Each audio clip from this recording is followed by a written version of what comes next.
ఎవరా ఎవరు లచ్చలుగా అప్పులు ఎగ్గొట్టుకుంటా ఈడని వాడు ఏం బీక్తానవరా? ఒడ్డు గడ్డి బిక్తాను తాత. మరి నేను పైసలు తొవ్వల మీద ఎండబోసి ఏరుకుంటానా అనుకుంటానవారా? ఈ పొలం దున్నక ముందు బదలని తీసుకున్న మనిషివి ఇప్పటి వరకు ఈకలేదు పోకలేదు, మరి నా పైసలు ఇస్తావా లేకుంటే ఎగ్గొడదాం అనుకుంటానవరా? చెప్పు అసలు నువ్వు ఏమనుకుంటా? నీ ఉద్దేశం ఏందిరా లచ్చలుగా? నా అప్పు పైసలు నాకు రేపు పొద్దుగల వారేయకపోయినావు అనుకో, నీ ఇల్లు మొత్తం గుంటక కొట్టుడు అవుతుంది. మరి ఆ బోడగుండే ఎత్తే నా దగ్గర నడవదు మరి. తాత రేపో మాపో రైతు భరోసా పడుతుందట. ఒక 4 వద్దులాగు జర బొబ్బు పెట్టకు. అరే ఇంకా రైతు భరోసా పైసల మీదనే ఆశ పెట్టుకొని బతికేదందుకు నీకు కొద్దిగా సిగ్గు శరం అనిపించలేదు లచ్చలుగా? నిన్న ముఖ్యమంత్రి సార్ ఏమని మాట్లాడిండో విన్నావారా? రైతు రుణమాఫీ చేసినాం, రైతు భరోసా అమలు చేసినాం. అందరికి వచ్చిందా రాలేదా అంటే నాకు తెలీదు. మీరిచ్చిన సమాచారమే నాకున్న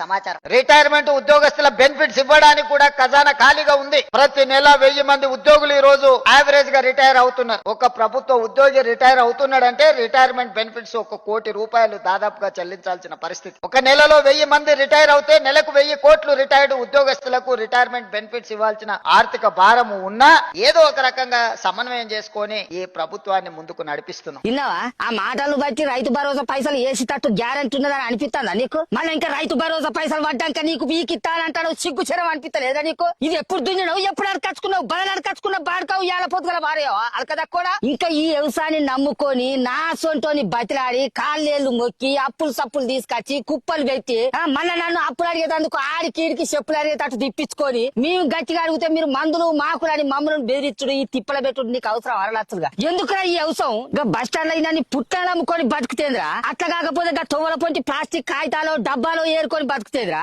అట్లా ఇజ్జత్ అనిపిస్తే ముఖం మీద ఇంత గుడ్డ కప్పుకొని గుడి మెట్ల మీద కూర్చొని అవ్వా నాయనా పాత్ర అడుకొని తింటే అయితేంద్రా? మనకు అవసరం అరా ఈ అవసరం? ఈ అవసరం తోటి ఏమత్తాంది, ఏం బతుకుతాం రా మనం? అడక తినేటోడు, అలక దక్కోడు, అప్పులు ఎగ్గొట్టోడు, మందిని ముచ్చేటోడు వాళ్ళన్నా యాళ్ళకింత దీని మంచి కంటి నిండా నిద్రపోతారా? మన రైతుల పరిస్థితి అట్లున్నదారా? వాళ్ళ ఓట్ల కోశానికి ఆశ పెట్టి పథకాలను ప్రవేశపెట్టి ఆ పథకాలను మనం నిలదీసి అడిగినందుకు మనల్ని అడక తినేటోళ్ళ కంటే ఈనంగా చూస్తానే రా సర్కారులు. అవసరం ఆరా ఈ వ్యవసాయం? ఈ వ్యవసాయం తోటి ఎన్నడూ నిమ్మలంగా ఉన్నావురా? ఎన్నడూ కంటి నిండా నిద్రపోయినవురా మనం? ఈ వ్యవసాయం చేయబట్టి బుడ్డ మునిగా కథ ఉన్నదని అప్పుడే నాకు అర్థమైపోయి నాకున్న 20 గుంటల శిలకను 15 లక్షల రూపాయలకు బేరం పెట్టి బాల్గానికి అమ్మినా ఆ వచ్చిన 15 లక్షల రూపాయలను మితికిచ్చుకుంటానా, హాయిగా బతుకుతానా? వీడు 6 నెలల కానిచని నజ్జంతా వంచి నడవంతా పోవంగా 6 నెలలు కట్టపడితే ఏమవుతుందిరా?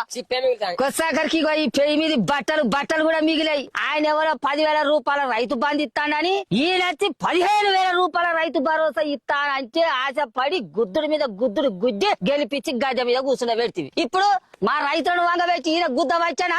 ఇంకేంది? ఎవరు దవ్వుకున్న గోతిలో వాళ్ళే పడాలనా?